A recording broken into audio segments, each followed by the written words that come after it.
Cro-Blanc par Jack London. Chapitre 19. L'indomptable. J'en désespère, déclara Weddon Scott. Il était assis au seuil de la cabane de bois qu'il habitait près de Dawson et regardait Matt, le conducteur de ses chiens, qui leva les épaules en signe de découragement.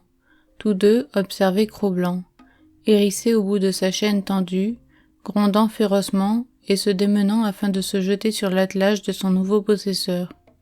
Quant aux chiens de l'attelage, Matt leur avait donné quelques bonnes leçons appuyées d'un bâton, leur enseignant qu'il fallait laisser tranquille Cro-Blanc.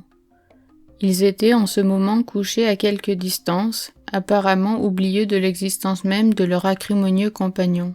« C'est un loup et il n'y a nul moyen de l'apprivoiser, » reprit Weddon Scott. « Sur ce point, gardons-nous d'être trop absolus, » objecta Matt. « Peut-être, quoi que vous disiez, y a-t-il une part de chien en lui. Ce qui est certain, en tout cas, et je ne crains pas de l'affirmer. » Ici Matt s'arrêta et secoua la tête d'un air entendu en regardant le Moose Hide Mountain, la montagne de la peau d'élan, comme pour lui confier son secret.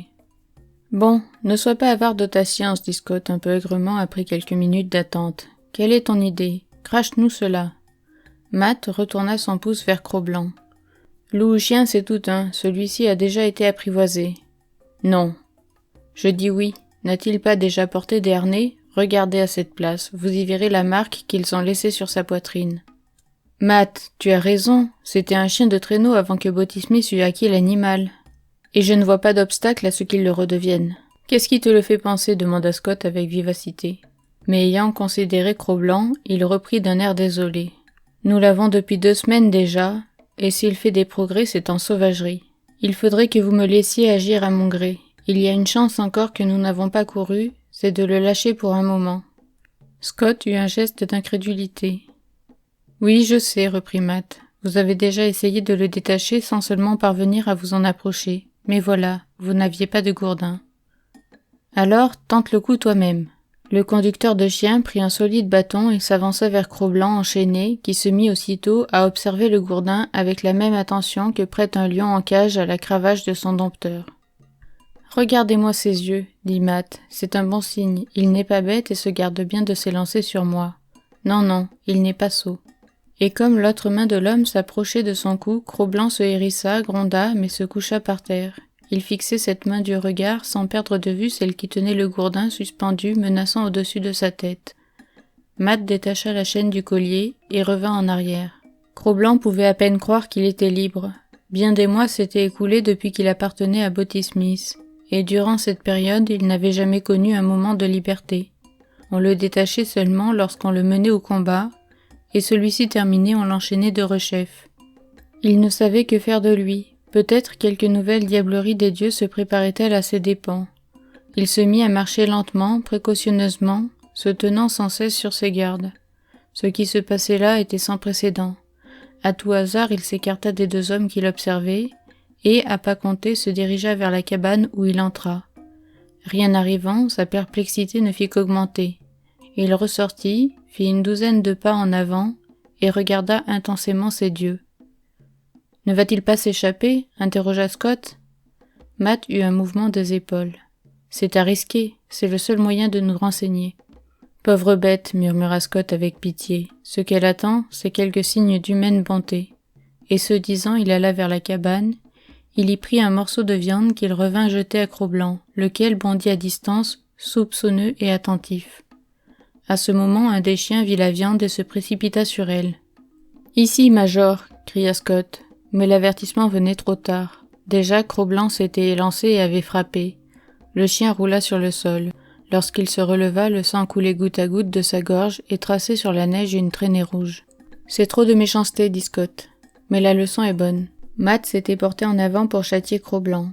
Il y eut un nouveau bond, les dents brillèrent, une exclamation retentit. Puis, toujours grondant, Cro-Blanc se recula de plusieurs mètres tandis que Matt, qui s'était arrêté, examinait sa jambe.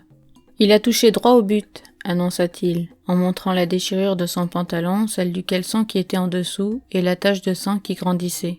« Il n'y a pas d'espoir avec lui, je te l'avais bien dit, » prononça Scott avec tristesse. Après toutes nos méditations à son sujet, la seule conclusion à laquelle nous arrivons est celle-ci. Tout en parlant, il avait comme à regret pris son revolver, en avait ouvert le barillet et s'était assuré que l'arme était chargée. Matt intercéda. « Ce chien a vécu l'enfer, monsieur Scott. Nous ne pouvons attendre de lui qu'il se transforme instantanément en bel ange blanc. Donnons-lui du temps. » Pourtant, regarde, Major. Matt se tourna vers le chien qui gisait dans la neige au milieu d'une flaque de sang et qui se préparait à rendre son dernier soupir. « La leçon est bonne, c'est vous-même qui l'avez dit, monsieur Scott. Major a tenté de prendre sa viande à Cro-Blanc, il en est mort. C'était fatal. Je ne donnerai pas grand-chose d'un chien qui ne ferait pas respecter son droit en pareil cas. » « Un droit tant que tu voudras, mais il y a une limite. » Matt s'entêta. « Moi aussi j'ai mérité ce qu'il m'arrive. Avais-je besoin de le frapper? Laissons-le vivre pour cette fois. S'il ne s'améliore pas, je le tuerai moi-même. »« Je te l'accorde, » dit Scott, en mettant de côté son revolver. « Dieu sait que je ne désire pas le tuer ni le voir tuer. Mais il est indomptable. Laissons-le courir librement et voyons ce que de bons procédés peuvent faire de lui. Essayons cela. » Scott marcha vers Cro-Blanc et commença à lui parler avec gentillesse. « Vous vous y prenez mal, objecta Matt. Ne vous risquez pas sans un gourdin. » Mais Scott secoua la tête, bien décidé à gagner la confiance de Cro-Blanc qui demeurait soupçonneux. Quel événement se préparait? Il avait tué le chien du dieu, mordu le dieu qui était son compagnon. Un châtiment terrible ne pouvait manquer. Hérissé, montrant ses crocs, les yeux alertes, tout son être en éveil, il se tenait en garde. Le dieu n'avait pas de gourdin. Il souffrit qu'il s'approchât tout près de lui. La main du dieu s'avança et se mit à descendre sur sa tête. Il se courba et tendit ses nerfs. N'était-ce pas le danger qui prenait corps? Quelque trahison qui se préparait? Il connaissait les mains des dieux, leur puissance surnaturelle, leur adresse à frapper. Puis, il n'avait jamais aimé qu'on le touchât. Il gronda, plus menaçant, tandis que la main continuait à descendre. Il ne désirait point mordre, cependant, et il laissa le péril inconnu s'approcher encore. Mais l'instinct de la conservation surgit, plus impérieux que sa volonté, et l'emporta. Weldon Scott s'était cru assez vif et adroit pour éviter le cas échéant toute morsure. Il ignorait la rapidité déconcertante avec laquelle, pareil au serpent qui se détend, frappait Cro-Blanc. Il poussa un cri en sentant qu'il était atteint, et prit sa main blessée dans son autre main. Matt était entré dans la cabane et en sortait avec un fusil. « Ici, Matt, cria Scott, que prétends-tu? » « Je vous ai fait une promesse tout à l'heure, répondit froidement Matt. Je vais la tenir. J'ai dit que je le tuerai moi-même à son prochain méfait. Non, ne le tue pas. Je le tuerai, ne vous déplaise. Regardez plutôt. C'était maintenant au tour de Scott de plaider pour Cro-Blanc. Comment aurait-il pu s'amender en aussi peu de temps? On ne pouvait déjà jeter le manche après la cognée. C'est lui, Scott, qui s'était montré imprudent. Il était le seul coupable.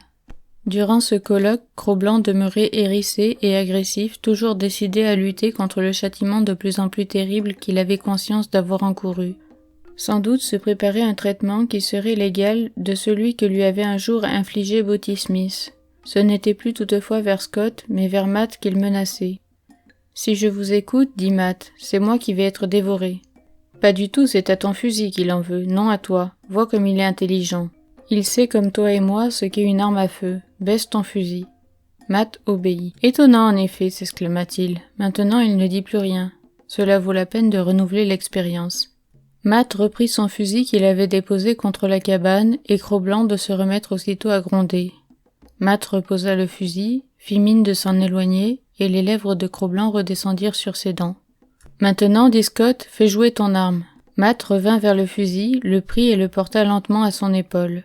Le grondement et l'agitation recommencèrent pour arriver à leur paroxysme, lorsque le canon du fusil se mit à descendre et que Cro-Blanc vit qu'on le couchait en joue. À l'instant même où l'arme fut à son niveau, il fit un bond de côté et s'enfuit dans la cabane. Matt arrêta là l'expérience. Abandonnant son fusil, il se tourna vers son patron et dit avec solennité : « Je suis de votre avis, monsieur Scott. Ce chien est trop intelligent pour être tué. »